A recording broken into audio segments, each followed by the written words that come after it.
உண்மையிலேயே வெற்றி செல்வன் மேல எந்த தப்பும் இல்லை.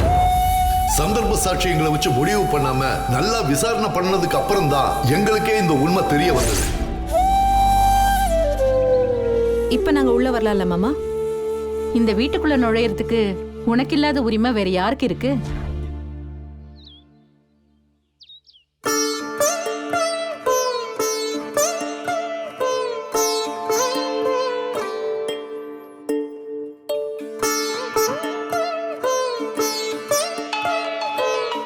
ஹை பெரியம்மா, நானே உங்களுக்கு கால் பண்ணணும்னு நினைச்சேன், நீங்களே பண்ணிட்டீங்க. 100 ஆயுசு உங்களுக்கு. எனக்கு எதுக்குடாமா அவ்வளோ ஆயுசு? எல்லா ஆயுசையும் நீயே எடுத்து. என்னாச்சு? வெற்றி வெளியே வந்துட்டாராமே? தர்ஷன் உங்ககிட்ட சொல்லலையா? எல்லா விவரத்தையும் போன்ல சொன்னாமா. கடைசியா நீ சந்தேகப்பட்டது சரியா போயிடுச்சு பத்தி. இது வெற்றியோட எதிரிங்க செஞ்ச வேலைதான் இல்ல? அதேதான் பெரியம்மா. போலீஸ் சைட்லயே அதுவும் எஸ்பியே வந்து ஏரியால ரொம்ப விளக்கமா எக்ஸ்பிளைன் பண்ணிட்டு போனாரு. அப்படியே அந்த செம்பா கும்பலையும் அரெஸ்ட் பண்ணி காமிச்சிட்டாங்க. இனி வெற்றி மேல கெட்ட பேரே இல்ல பெரியம்மா. ரொம்ப சந்தோஷமா. நீ நல்லா இருந்தா அதுவே எனக்கு போதும்டா. நான் தான் அண்ணனையும் அப்பாவையும் தப்பா சந்தேகப்பட்டுட்டேன். இதுல அவங்க சம்பந்தப்படவும் இல்லைன்னு தெரிஞ்சிருச்சு. இனி நம்ம வீட்டுக்கு வந்துட்டு போறதுல எனக்கு எந்த பிரச்சனையும் இல்ல பெரியம்மா. இன்னும் எனக்கு சந்தோஷமா. இப்பதான் எனக்கு ரொம்ப நிம்மதியா இருக்கு. அதே மாதிரி என்ன வீட்டுக்குள்ள வரக்கூடாதுன்னு சொன்ன மாமாவே அத்தை என்ன வீட்டுக்குள்ள கூட்டிட்டு வந்தப்போ எந்த எதிர்ப்பும் சொல்லல. இங்க எல்லாமே சூப்பரா போகுது பெரியம்மா. நல்லதுமா, ரொம்ப நல்லதுமா. பெரியம்மா வேற ஒண்ணும் இல்லல, நான் போன் வைக்கட்டா? அபி ஒரு நிமிஷம். எனக்கு ஒரு சின்ன சந்தேகம் இருந்துகிட்டே இருக்கு. என்னாச்சு பெரியம்மா? இந்த வீட்ல ஏதோ ஒண்ணு தப்பா இருக்கு அபி.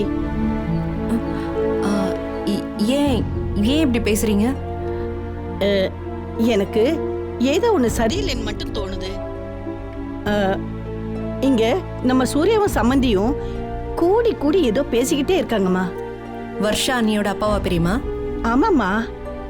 அவங்க பேச்சு பார்வை எதுவுமே சரியில்லை. உங்க அப்பா கிட்டயும் போய் போய் ஏதோ பேசிக்கிட்டே இருக்காங்க. ஒருவேளை அவங்க ஏதாவது கேஷுவலா கூட பேசிட்டு இருந்திருப்பாங்க. சாதாரண விஷயம்னா எதுக்கு தனித்தனியா கூடி கூடி பேசணும்? என்னெல்லாம் பார்த்தா உடனே பேச்ச நிறுத்திக்கிறாங்க. இதெல்லாம் எதுக்குன்னு சொல்லு. என்னவா இருக்கும் பெரியம்மா? எதுவானாலும் இருந்துட்டு போகட்டுமா. ஆனா நிச்சயம் உனக்கு எதிராக தான் இருக்கும்னு என் உள் மனசு சொல்லுது. புரியுது பெரியம்மா. பார்த்து நீதாம்மா நடந்துக்கணும். மனசு தாங்கல, அதான் உனக்கு ஃபோன் பண்ணி சொல்லிட்டு இருக்கேன். சரிங்க பெரியம்மா, நான் பார்த்து பத்திரமா இருந்துக்கிறேன். இது வரைக்கும் அவங்க எல்லாரும் ஒண்ணு சேர்ந்து என்ன ஒன்னும் பண்ண முடியல, எதுவும் பண்ண முடியாதுன்னு நம்புறேன். நீங்களும் பார்த்து இருந்துக்கோங்க. வச்சிரவா? சரிடா கண்ணே, பத்திரம்.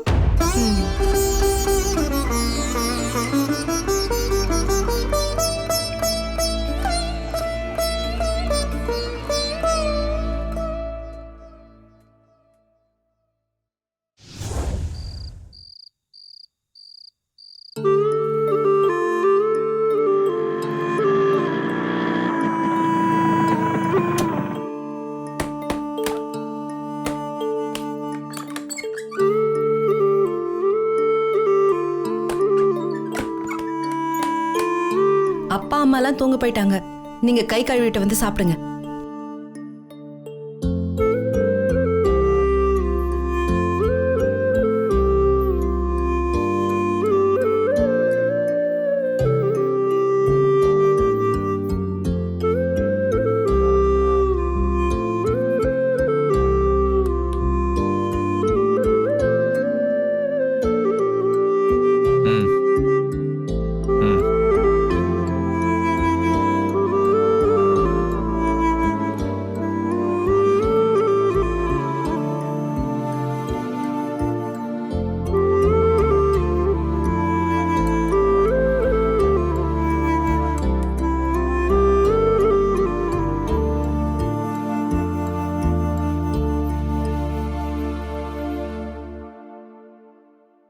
என்னடி வேணும் உனக்கு? இல்ல 2 வாய் சாப்பிடட்டும்னு வெயிட் பண்றேன். கொஞ்சம் வெறுப்பேத்தாம போறியா? இல்ல இது ரொம்ப முக்கியம். என்ன உனக்கு அப்படி அவ்வளவு முக்கியமான விஷயம்? ரம்யா பிரச்சனை மொத்தமா முடிஞ்சது. ஆனா மத்த பிரச்சனை எதுவும் முடியாத மாதிரியே தெரியுது. என்ன போலீஸ் எதுவும் சொன்னாங்களா? இல்ல, இது வேற. வேற என்ன? யாரு சொன்னாங்க என்னன்னா என்னால சொல்ல முடியாது. ஆனா உங்களுக்கு எதிரா யாரும் இப்ப சதி பண்ணிட்டு இருக்காங்க. ரொம்ப நம்பகமானவங்க தான் சொன்னாங்க. யார் என்ன சதி பண்றாங்க? அதான் யாரு என்னன்னு சொல்ல முடியாதுன்னு இப்ப சொன்னேன்ல. இங்க பாரு, ரம்யா விஷயத்துல என் மேல பழி வராம நீ காப்பாத்துன, இல்லைன்னா சொல்ல. ஆனா அதே வச்சு என்கிட்ட ஸ்கோர் பண்ணலாம்லாம் பார்க்காத. அதுக்கெல்லாம் பயங்கரமா நான் கிடையாது. கொஞ்சமாவது சீரியஸா கேக்குறீங்களா ப்ளீஸ்? முக்கியமான விஷயத்துல எல்லாம் ஸ்கோர் பண்ணணுங்கிற அவசியம் எனக்கு கிடையாது. அதே மாதிரி உங்களுக்கு ஒரு பிரச்சனைனா உங்ககிட்ட பெர்மிஷன் கேட்டுட்டும் நான் இது வரைக்கும் வேலை பார்த்ததும் இல்ல. அது தெரியுதா உங்களுக்கு? நீ அவ்வளவு நல்லவளாவே இருந்துட்டு போ. ஆனா யாரு சதி பண்றாங்க, என்ன சதி பண்றாங்க? உங்களையும் என்னையும் பிரிக்கிறதுக்கு வேற மாதிரி ஏதாவது சதி பண்ணுவாங்க. பொண்ணை பிரிக்கிறதுக்கு சதி பண்ணணும்னா ஒண்ணு நான் பண்ணணும். அதை இன்னும் நான் ஆரம்பிக்கவே இல்லை. அப்படி இல்லைன்னா ஓ உங்க அண்ணனை அப்பனு திருப்பி ஆரம்பிச்சிட்டானுங்களா என்ன? அப்பாக்கெல்லாம் இதுல சம்பந்தம் இருக்கிறதுக்கு வாய்ப்பு இல்ல. அண்ணனும் சிதம்பரம் மாமாவும் தான் ஏதாவது பண்ணுவாங்க. அவனுக்கு 2 பேரும் என்ன லூஸ் ஆடி? எதுக்காக நம்மள பிரிக்க சதி பண்ணணும்? ஏன்டா கூட்டிட்டு போய் தொலைங்கடான்னு நான் தான் கங்கணம் கட்டிட்டு தெரியுறேன். உன்னை துரத்தி விடுறதுக்கு நானே ரெடியா இருக்கேன். இவனை எதுக்கு புதுசா சதி வேலையெல்லாம் முடிக்கிட்டு இருக்கானுங்க? எனக்கு ஒரு அளவும் புரியல. சி, நான் சொல்றது சீரியஸான விஷயம். நானும் அதே மண்ணாங்கட்டியே தான் சொல்லிக்கிட்டு இருக்கேன். அவனுங்கள்ட்ட நான் 1000 வாட்டி சொல்லிட்டேன், உன்னை இந்த வீட்டை விட்டு துரத்துறதுக்கு நானே பிளான் பண்ணிக்கிட்டு இருக்கேன்னு. சொல்ல போனா இந்த விஷயத்துல நானே அவனுங்க பக்கம் தான். இதை புரிஞ்சுக்காம எதுக்கு சதி கிதின்னு என்னமோ மொக்கத்தனமாலாம் பண்ணிக்கிட்டு இருக்கானுங்க. அவங்க இயல்பு அது. அவங்க எது பண்ணாலும் என்னால சமாளிக்க முடியும். உங்களை வார்ன் பண்றதுக்கு தான் சொல்றேன். ஆமா, இவ பெரிய ஜோனா பார்க்கு. எவ்வளவு பெரிய படம் வந்தாலும் சோலோவா சமாளிப்பா. போவியா? உங்களுக்கு ஞாபக மறதி ஜாஸ்தி ஆயிடுச்சுன்னு நினைக்கிறேன். போன தடவை செம்பா பண்ண சதியில இருந்து உங்களை காப்பாத்தினது யாரு? நானு. கொஞ்ச நேரத்துக்கு முன்னாடி உங்க வாயால நீங்க தானே சொன்னீங்க. ஏய், அது வேற விஷயம். அதுக்காக நீ தான் என்னோட பாதுகாப்பு படம் எல்லாம் நினைச்சிட்டு இருக்காத, புரியுதா? நல்லது பண்ண உதவி செஞ்ச, அதுக்கு நன்றி, அவ்வளவுதான். இதுதான் உன் லிமிட், இதுதான் என்னோட லிமிட்டும், புரியுதா? உங்க ஒன்னனும் அப்பனும் எதுவும் பண்ண முடியாது என்ன. இல்ல, இதுல அப்பாக்கு ஏற்கனவே என்னென்ன பண்ணாங்கன்னு லிஸ்ட் போட்டோன்னு வச்சுக்கவேன், நைட்டு ஃபுல்லா இதை பத்தி ஆர்கியூ பண்ணிட்டே இருக்கணும். ஒரே ஒரு விஷயம், என்னமோ உன் குடும்பம் இதை இன்னைக்கு நேத்து பண்ற மாதிரி கேட்டுக்கிட்டு இருக்க நீ. ஆக்சுவலா எதுக்காக இதெல்லாம் பண்றானுங்க? எதுக்காக என்ன கொலை பண்ண வரணும்? யாரால? ஒன்னால. யாரால? ஒன்னால. ஞாபகம் இருக்கா இல்லையா? என்னோட துயரம் துன்பம் எல்லாமே நீதான். ஆனா நீ என்னடான்னா ஏதோ பெரிய தேவதை மாதிரி என்ன காப்பாத்த வந்த கொலசாமி மாதிரி சீனை போட்டிருக்கல நீ. இங்க பாருங்க, போன தடவை கூட எவன் வேணா சதி பண்ணட்டும், உங்க அண்ணன் உன் மாமன். ஆனா நீ சொன்னாலும் சொல்லாட்டியும் உங்க அப்பன் சம்பந்தம் இல்லாம எந்த சதியும் நடக்காதுன்னு எனக்கு நல்லா தெரியும், சரியா? அத்தனை பேரும் கூட்டு சேர்ந்து வரட்டுமே. நான் பயந்ததும் கிடையாது, பின்வாங்கினதும் கிடையாது. எப்படி சமாளிக்கணும், என்ன பாத்துக்கணும் எனக்கு தெரியும், புரியுதா? விஷயத்த சொல்லணும்னு நினைச்ச சொல்லிட்டேன், அவ்வளவுதான். ஏய், சட்டம் படிச்சவங்கடி மிஞ்சி போனா என்ன பண்ண போறானுங்க? ஒன்னு கிரிமினலை ஏவி விடுவானுங்க, இல்ல போலீஸை வச்சு என்ன ஏதாவது பண்ண வைப்பானுங்க, அதானே? அது எதுவா வேணா இருக்கட்டும், அதை நான் பாத்துக்கிறேன். நீ கொஞ்சம் நிம்மதியா சாப்பிட விடுறியா? கிளம்பு.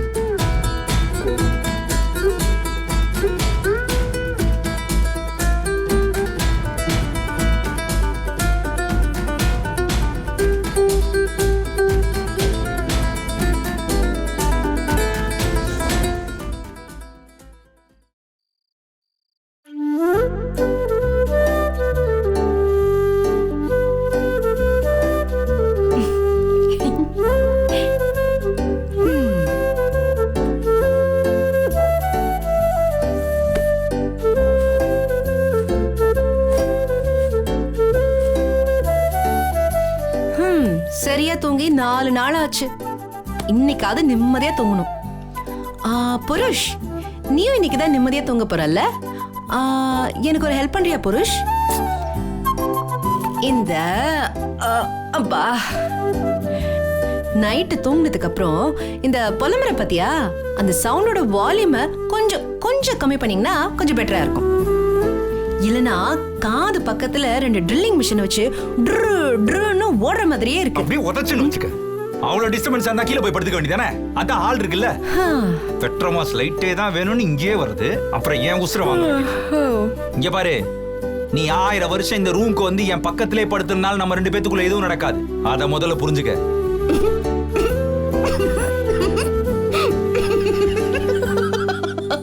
ஏய், என்ன சிரிச்சு வெறுப்பேத்திட்டு இருக்க நீ? புருஷ், 1000 வருஷம் ஆனாலும் நமக்குள்ள எதுவும் நடக்காதுன்னு எனக்கு என்னைக்கோ எப்போ தெரியும். ஏன்னா நீ அதுக்கெல்லாம் சரிப்பட்டு வர மாட்டேன். ஏய், என்ன சொன்ன இப்ப நீ? என்ன உனக்கு கோவம் வருது? அந்த ரம்யா விஷயத்துல நான் எப்படி உன்னை நம்பினேன் சொல்லு பாப்போம். நீ என்ன வேணாலும் பண்ணுவ, அடிதடிக்கு போவ, கைய கால வெட்டுன்னு சொன்னா வெட்டுவ, ஏன் கொலை பண்ண சொன்னா கூட நீ கொலை பண்ணிடுவேன்னு எனக்கு தெரியும். ஆனா லேடிஸ் மேட்டர்னா வாய்ப்பில்ல ராஜா, நீ சரிப்பட்டு வர மாட்ட. அதெல்லாம் உனக்கு செட்டே ஆகாதுன்னு எனக்கு நல்லா தெரியும். வேணாண்டி, ரொம்ப கோவம் ஏத்திட்டு இருக்க நீயே. கழுத்து நெரிச்சு கொண்டுருவாமா. உண்மைய சொன்னா உனக்கு எதுக்கு புருஷ் கோவம் வருது? ஃபர்ஸ்ட் நைட் ரூம்ல எனக்கு பயந்துகிட்டே கோரிய பிரிச்சுக்கிட்டு ஓடணும்னு நினைச்சவன் தானே நீ? சரி, நீ நெஞ்ச தொட்டு சொல்லு, நீ தப்பு பண்ணேன்னு சொன்னா இங்க யாராவது நம்ப முடியுமா? சொல்லு பாப்போம். வாயை புடுங்காத, அப்புறம் கேவலமா கேட்டுருவேன். கேள, பதிலுக்கு கேக்குறதுக்கு என்கிட்ட 1000 questions ரெடியா இருக்கு. சரி சொல்லு, கேப்போம். இங்க பாரு, அது ரம்யா இல்ல ரம்பையே வந்தாலும் எனக்கு பிடிச்சிருக்கணும், அது முக்கியம். ஆக்சுவலி இதுக்காக தான் என் தலைவர் அன்னிக்கே சொல்லி வச்சிருக்காரு, அறுக்க தெரியாதவனுக்கு இடுப்ப சுத்தி 52 அருவாளாமா. சும்மா அனத்தாம போய் படுப்பியா? ஏய், உனக்கு இருக்குடி ஒரு நாள். என்ன என்ன நீ பெருசா பண்ணிட போற? ஒரு பொண்ணு விஷயத்துல எப்படி நடந்துக்கணும், எப்படி பேசணும்னு ஒரு ஜெனரலான விஷயம் ஒண்ணுமே தெரியாது. அந்த விஷயத்துல வேஸ்ட், சுத்த வேஸ்ட். இத மறைக்கிறதுக்கு தான் ஏன் மேல கோவப்பட வேண்டாம். அபி, அம்மா ஒண்ணு இல்லம்மா. ஒண்ணும் இல்லம்மா.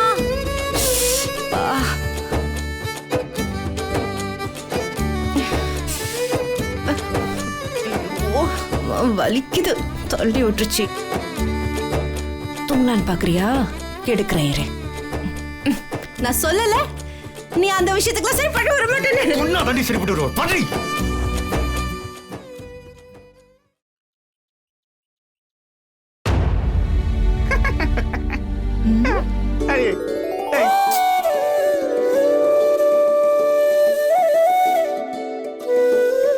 நந்தினி, டிஃபன் ரெடியா? இதோ 2 நிமிஷங்க. சீக்கிரம் கொடு. அதுக்குள்ள 2 வாய் இட்லி சாப்பிட்டுருங்க. சரி கொடு.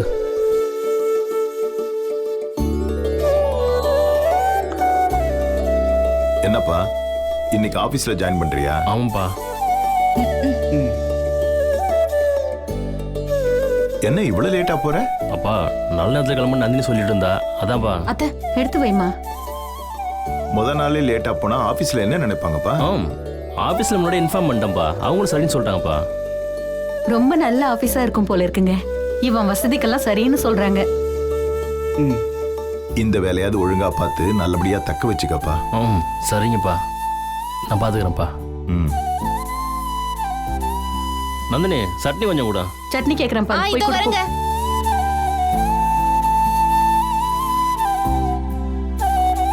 இன்னும் 2 இட்லி போதுமா? வைக்கவாங்க. மதியம் நல்லா சாப்பிட்டுக்கிறேன்.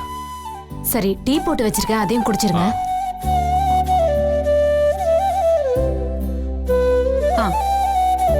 கலை, விலைவாசிலாம் கூடி போச்சுடா.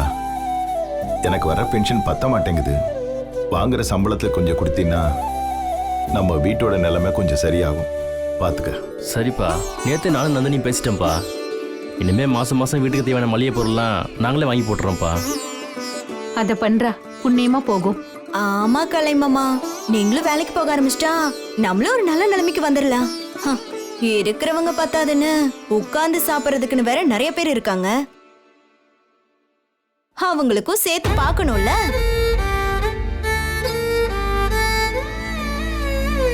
ஏ சித்ரா, அத்தை, உட்கார்ந்து சாப்பிடுறாங்கன்னு நீ அபி தானே சொல்ற? ஆமா அத்தை, பாத்தீங்களா, உங்களுக்கே புரியுது. ஆனா அவளுக்கு தான் புரியவே மாட்டேங்குது. அவ உட்கார்ந்து சாப்பிடுறா சரி, நீயும் உன் புருஷனும் 3 வேளைக்கு நின்னுகிட்டா கொட்டிக்கிறீங்க? உட்கார்ந்து தானே திங்கிறீங்க. என்னத்த, அப்படி சொல்லிட்டீங்க. என் வீட்டுக்காரர் என்ன வீட்டுக்கு துட்டு கொடுக்காமையா இருக்காரு? ஆ? ஆமா ஆமா, போன வாரம் 150 ரூபா கொடுத்தான். முந்தா நாள் ஒரு 120 ரூபா கொடுத்தான். வாரத்துக்கு எப்படியும் ஒரு 120 130 கொடுத்துருவான்.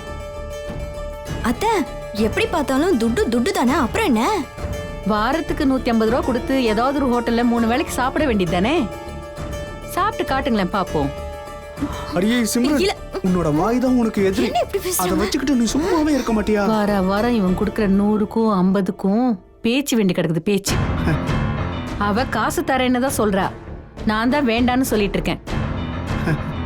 உன்ன மாதிரி அவ ஒன்னும் சும்மா சாப்பிடல, பாதி வேலையை இந்த வீட்டுல பகிர்ந்து பாக்குறா. இந்த வீட்டுல உட்கார்ந்து சாப்பிடுறதுன்னா அது நீயும் உன் புருஷனும் தான், அது நீ புரிஞ்சுக்கோ. அத்தை, ச்சே, இந்த வீட்டுல நம்ம என்ன செஞ்சாலும் ஏத்துக்கவே மாட்டேங்கிறாங்க. எப்படி பேசுறாங்க? உள்ள வாங்க, உங்களுக்கு இருக்கு. இந்தாங்க.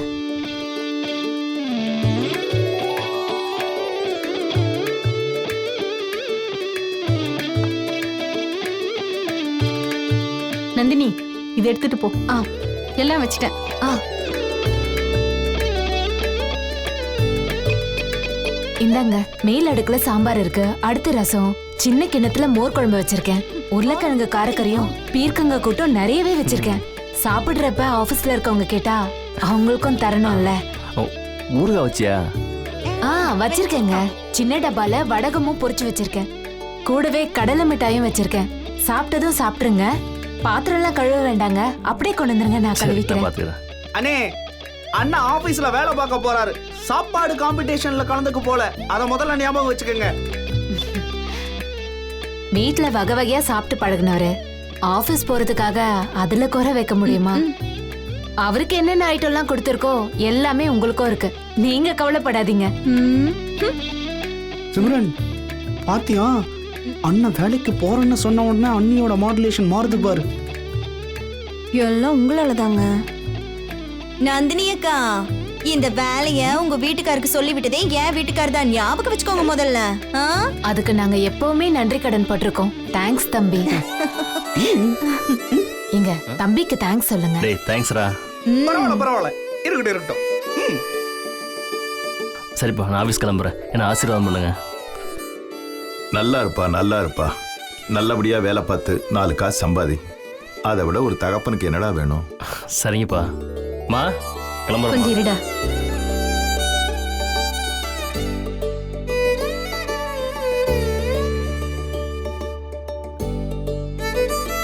ஆசீர்வாதம் பண்ணுங்கம்மா. நல்லா இரு. டேய், நல்லபடியா பொழைச்சுக்கோ. சரிம்மா. நல்லா இரு, போயிட்டு வா. வரேன்ப்பா. வாப்பா. வரேம்மா. டேய் வரேன்டா. All the best. வரேம்மா. போயிட்டு வாங்க மாமா. அபி வரேம்மா. பெஸ்ட் ஆஃப் லக் மாமா. தேங்க்ஸ்மா.